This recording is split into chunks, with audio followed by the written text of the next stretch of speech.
क्या सरकार की नीति का विरोध करना देश का विरोध है? क्या सरकार की किसी योजना पर सवाल खड़े करना देश के विकास का विरोध है? क्या सरकार की आलोचना करना देश की प्रगति में बाधा डालना है? ऐसा कोई भी राजनीतिक दल कैसे कर सकती है? क्या देश से बड़ा कोई दल हो सकता है? ये हम नहीं कह रहे, बल्कि ये आरोप देश के प्रधानमंत्री नरेंद्र मोदी के हैं, जिन्होंने देश की उस मुख्य विपक्षी दल कांग्रेस पर लगाए हैं जिसने करीब 60 वर्षों तक देश में सरकार चलाई है। आप देख रहे हैं द फेडरल देश, मैं हूं मनीष कुमार। पिछले कुछ वर्षों में सत्ताधारी दल बीजेपी या फिर बीजेपी के नेतृत्व वाली एनडीए सरकार के नेताओं की रणनीति का हिस्सा रहा है कि अगर विपक्ष सरकार की नीति पर सवाल खड़े करे तो उसे देश के विकास का विरोधी साबित कर दिया जाए। और काफ़ी हद तक बीजेपी ये नैरेटिव सेट करने में कामयाब भी रही है और लोकसभा चुनाव से लेकर विधानसभा चुनाव में मिली सफलताएं उसे प्रमाणित भी करती हैं। और इसी नैरेटिव को एक बार फिर से स्थापित करने का प्रयास हो रहा है, वो भी सरकार के मुखिया प्रधानमंत्री नरेंद्र मोदी की ओर से। एक मीडिया हाउस के कार्यक्रम में पहुंचे प्रधानमंत्री ने कांग्रेस पर पुरजोर हमला बोला और उसे देश के विकास का विरोधी तक बता दिया। पीएम मोदी ने कहा कि कांग्रेस पार्टी की राजनीति का एक ही लक्ष्य रहा है, किसी भी तरीके से विकास का विरोध। और कांग्रेस ये तब से कर रही है जब मैं गुजरात में था। गुजरात में वर्षों तक जनता ने हमें आशीर्वाद दिया तो कांग्रेस ने उस जनादेश को कभी स्वीकार नहीं किया। उन्होंने गुजरात की छवि पर सवाल उठाए, उसकी प्रगति को कटघरे में खड़ा किया और यही विश्वास जब पूरे देश में दिखाई दिया तो कांग्रेस का विरोध भी रीजनल से नेशनल हो गया। जब राजनीति में विरोध विकास के विरोध में बदल जाए, जब आलोचना देश की उपलब्धियों पर सवाल उठाने लगे, तो ये सिर्फ केवल सरकार का विरोध नहीं रह जाता, ये देश की प्रगति से असहज होने की मानसिकता बन जाती है। आज कांग्रेस इसी मानसिकता का गुलाम बन चुकी है। आज देश की हर सफलता पर सवाल उठाया जाता है, हर उपलब्धि में कमी खोजी जाती है, हर प्रयास के असफल होने की कामना की जाती है। प्रधानमंत्री ने कहा कि कोविड के समय देश ने अपनी वैक्सीन बनाई तो कांग्रेस ने उस पर भी संदेह जताया। मेक इन इंडिया की बात हुई तो कहा गया ये सफल नहीं होगा, बब्बर शेर कहकर उसका मजाक उड़ाया गया। जब देश में डिजिटल अभियान शुरू हुआ तो उसका भी मजाक उड़ाया गया। लेकिन हर बार ये कांग्रेस का दुर्भाग्य रहा और भारत का सौभाग्य रहा कि भारत ने हर चुनौती को सफलता में बदला। प्रधानमंत्री कहते हैं कि भारत दुनिया की सबसे बड़ी वैक्सीनेशन ड्राइव का उदाहरण है। भारत डिजिटल पेमेंट में सबसे अग्रणी देश है। भारत मैन्युफैक्चरिंग और स्टार्टअप में नई ऊंचाइयों को छू रहा है। लोकतंत्र में विरोध जरूरी होता है, लेकिन विरोध और विद्वेष में एक रेखा होती है। सरकार का विरोध करना लोकतांत्रिक अधिकार है, लेकिन देश को बदनाम करना कांग्रेस के नियत पर सवाल खड़े करता है। जब विरोध इस स्तर पर पहुंच जाए कि देश की उपलब्धियां भी असहज करने लगे तो ये राजनीति नहीं, दृष्टिकोण की समस्या है। प्रधानमंत्री ने कहा कि अभी हमने ग्लोबल एआई समिट में भी देखा, जब पूरी दुनिया भारत में जुटी थी तो कांग्रेस के लोग कपड़े फाड़ने वहां पहुंच गए। इन लोगों को देश की इज्जत की कितनी परवाह है, इसी से पता लगता है। और इसलिए आज आवश्यकता है देश हित को दल हित से ऊपर रखा जाए, क्योंकि राजनीति से ऊपर राष्ट्र का विकास होता है। तो हमने प्रधानमंत्री का बयान आपको विस्तार से बताया। पीएम मोदी का कांग्रेस पर यह हमला कोई संजोग नहीं है, बल्कि पिछले 2 महीने में कांग्रेस ने भारत अमेरिका ट्रेड डील हो या फिर एप्स्टीन फाइल्स या फिर अमेरिका इजराइल के ईरान पर हमला, इन सभी मसलों पर पीएम मोदी और सरकार पर बेहद हमलावर रही है। ईरान पर अमेरिका इजराइल द्वारा थोपे गए युद्ध, इससे मिडिल ईस्ट में पैदा हुए हालात जिसका खामियाजा भारत के आम नागरिकों और उसके कामगारों को हो रहा है, या फिर ईरान पर 28 फरवरी को हमले से 2 दिन पहले पीएम मोदी का इजराइल में होना, इन सभी बातों को लेकर विपक्ष प्रधानमंत्री मोदी और सरकार को कटघरे में खड़ी करती आई है। स्ट्रेट ऑफ हॉर्मुज में फंसे भारतीय जहाज, भारत के लिए तेल और गैस की सप्लाई में आ रही दिक्कतों के लिए विपक्ष सरकार को जिम्मेदार मानता है, क्योंकि भारत ईरान की अनदेखी कर अमेरिका और इजराइल के साथ रिश्तों को ज़्यादा तवज्जो दे रहा था। लेकिन प्रधानमंत्री ने जिस प्रकार से कांग्रेस पर हमला बोला है, इससे स्पष्ट है कि वे कांग्रेस के तीखे राजनीतिक हमले से बेहद असहज नजर आ रहे हैं। नरेंद्र मोदी जी ट्रंप के सामने चूं तक नहीं कर सकता है, बता रहा हूं आपको, मैं सच बोलता हूं। ट्रंप कहता है कि हिंदुस्तान और पाकिस्तान का युद्ध उसने रुकवाया। आप देखो क्या अपमान, हमारी सेना का अपमान कर रहा है। कहता है हिंदुस्तान के जहाज गिरे, 7 जहाज गिरे, मैंने युद्ध रुकवाया। मोदी जी के मुंह से चूं तक आवाज नहीं निकली। एक बार नहीं बोला, 50 बार बोला उसने, बोलता रहता है। हमारा प्रधानमंत्री एक शब्द नहीं बोल पाता। क्यों? कंट्रोलर हाथ में उसके है।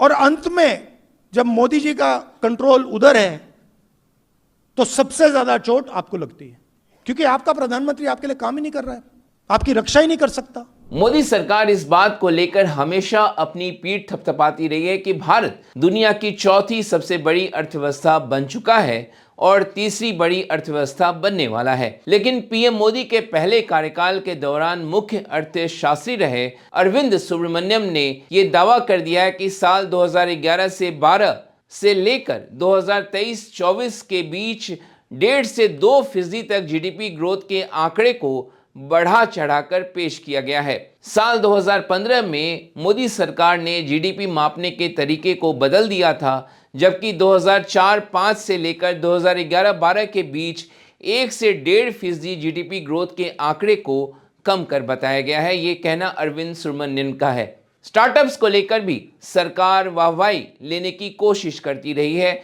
लेकिन आंकड़ों के मुताबिक 2025 में 11,000 से ज्यादा स्टार्टअप्स देश में बंद हो गए हैं, जो कि 2024 के मुकाबले 30% ज्यादा है। इसकी वजह फंडिंग मिलने में दिक्कत, रेगुलेटरी बाधाएं, प्रतिस्पर्धा शामिल है। भारत में आने वाला विदेशी निवेश भी लगातार घट रहा है, तो विदेशी पोर्टफोलियो निवेशक लगातार भारतीय शेयर बाजार में बिकवाली कर रहे हैं।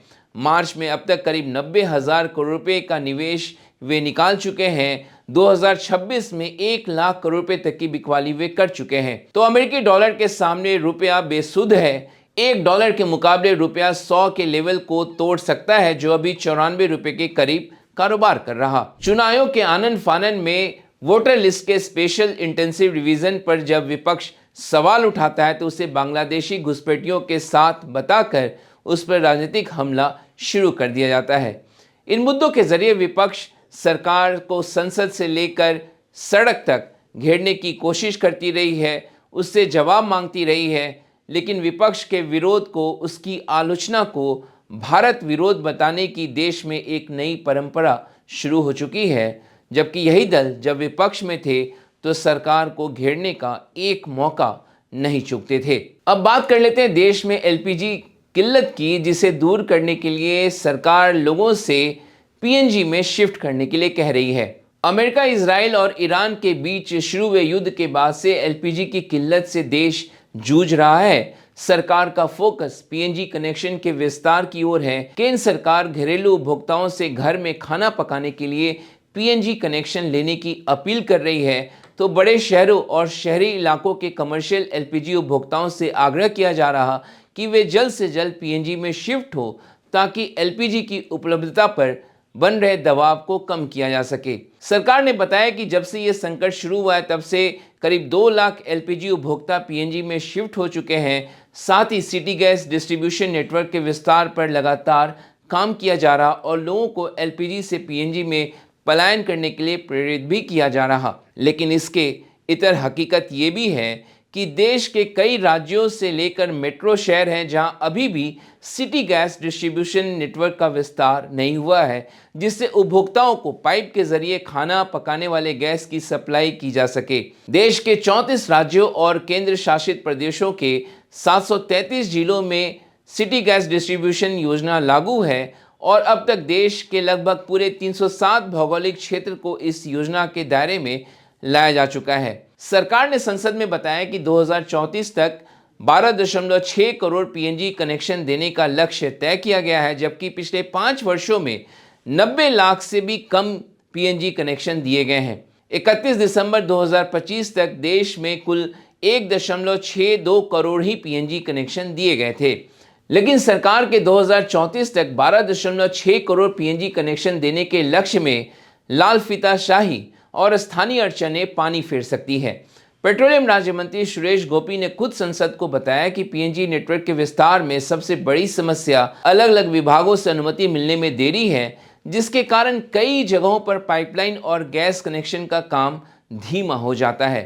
देश में कुल पीएनजी कनेक्शन में महाराष्ट्र की हिस्सेदारी 27% है, गुजरात की 26%, उत्तर प्रदेश की 13% और दिल्ली की 12%, कर्नाटक की 3%, बाकी दूसरे राज्यों केंद्र शासित प्रदेशों को मिला दे तो ये करीब 19% बनता है। पीएनजी ग्राहकों की संख्या के मामले में महाराष्ट्र 43 लाख कनेक्शन के साथ पहले स्थान पर है। करीब 38 लाख कनेक्शन के साथ गुजरात दूसरे, 21 लाख कनेक्शन के साथ उत्तर प्रदेश तीसरे स्थान पर और 18.5 लाख कनेक्शन के साथ दिल्ली चौथे स्थान पर है।